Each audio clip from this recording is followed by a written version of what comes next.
You weren't on a great run before you went off to the Club World Cup. No one really managed to get away from you while you were away.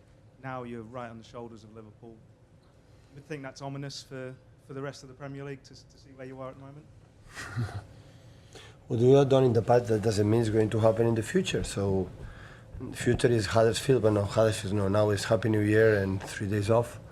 And after it's Huddersfield, no further than that. So, of course, I remember when we were here after Crystal Palace, one colleague of you asked me, you can be 11, 12 points behind Liverpool when you come back for the World Cup. And yeah, it could happen or could not happen.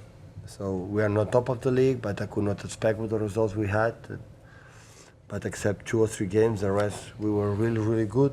We were better than the opponents. We could not get the results that maybe you deserve it, but in football and sport, deserve or not deserve, that doesn't count. It's business and you have to win games. And today we did it, and really pleased for the guys after 3 days rest. That was an intense month for all the Premier League teams, I would say, but the travel to Saudi Arabia was incredible positive impact on all of us for the trophy first and to be together after the disappointment for the incredible good performance we did at Crystal Palace. And after that, it would happen. So look, Arsenal makes 30 shots on target. West Ham 4 or 5 and they lost 0-2. It's the only sport that can happen. But it's a business, and today we did it, and the first half was a little bit flat. Everything was flat. And we lived the second half, especially with Oscar, when helped us to increase our rhythm and movements to byline, and because it's really good in the space, it's really good in smaller spaces like Phil, like Bernardo, like Rico. Because the teams like today Sheffield decide to play, like Crystal Palace, they have 2 options to attack them, put the ball in the side and crosses.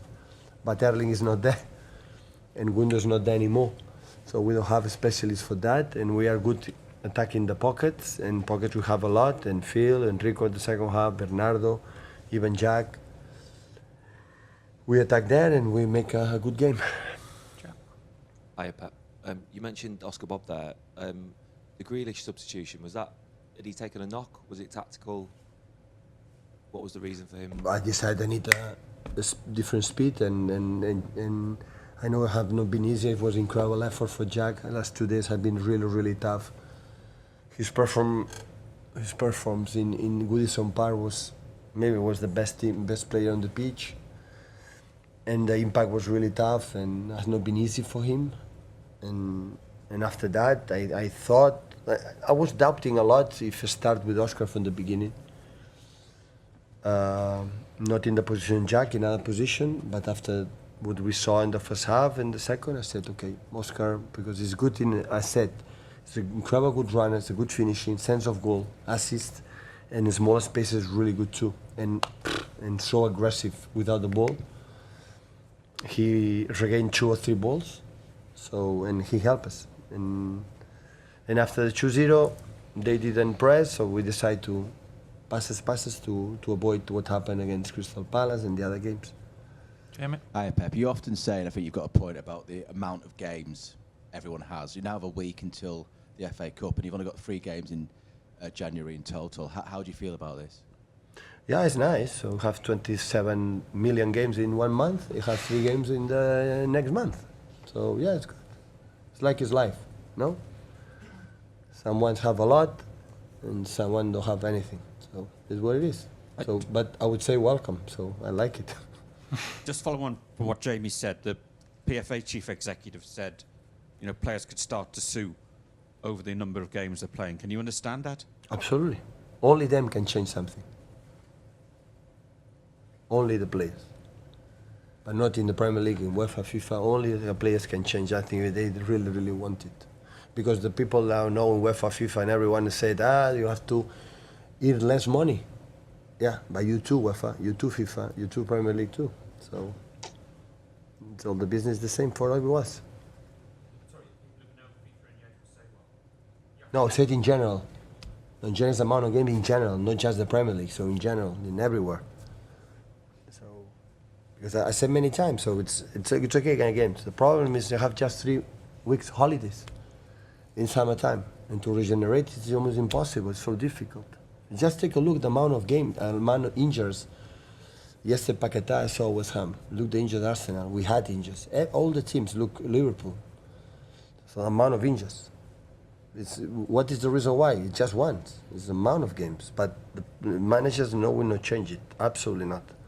We have the boys because we are every 3 days here. But the only can change are the players. The only one. If they really decide to make a better sport.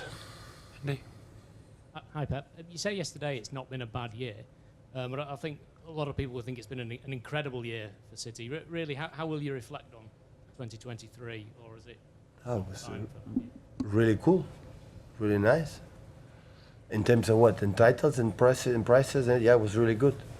But in terms of healthy, in terms of families, so I don't know, everyone. If you analyze Man City, how was the success? It was I would say, a decent season. It was really good. Today, see the 5 trophies were really, really nice. So it's impressed. So we are so satisfied, so proud. But at the same time, yeah, it's there. Now it's a trophy cabin, and Huddersfield next. James, just following on from an earlier question.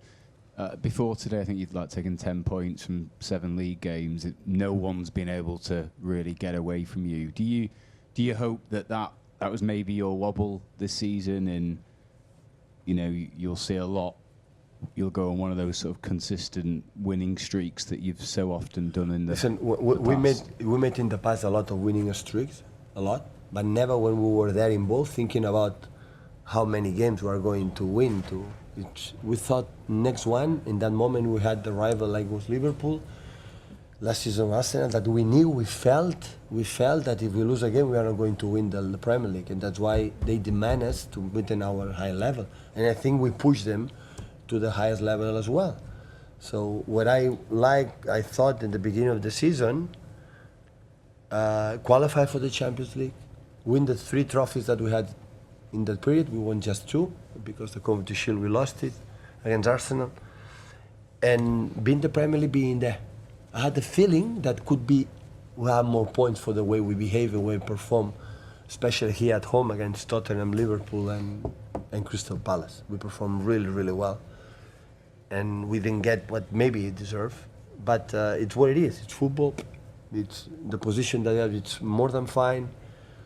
We're going to lose games. I think the opponent's going to lose games and try to lose as less as possible. And this is the point. In those 3 games you mentioned, they're the only games you've dropped points in the Etihad all season. You've not lost for 13 months here.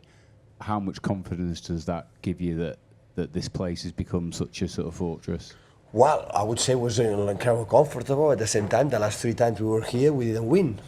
So, and today the first part was silence. The body language of the players didn't communicate, didn't talk, didn't laugh, didn't shout, was a little bit, okay, I have to play a football game. A football game must not be playing that way. It has to be something inside. I know I get the yellow card because I don't understand why it's not fault, but I have something inside that I don't like it, and I do it. So I want that my players, not for the referees, for any decision, for everything, I have to play with patience. In the halftime, for the first time, I didn't talk one word about tactics today, about what do you have to do in the second half. I take a chair, I sit, and I said, guys, you go out with a smile on your face and with another, rhythm in terms of enjoying what we are doing, or we are not going to win like Crystal Palace happened. And the second half, especially the first 50, 20 minutes, was the best minutes that we had, and we closed the game.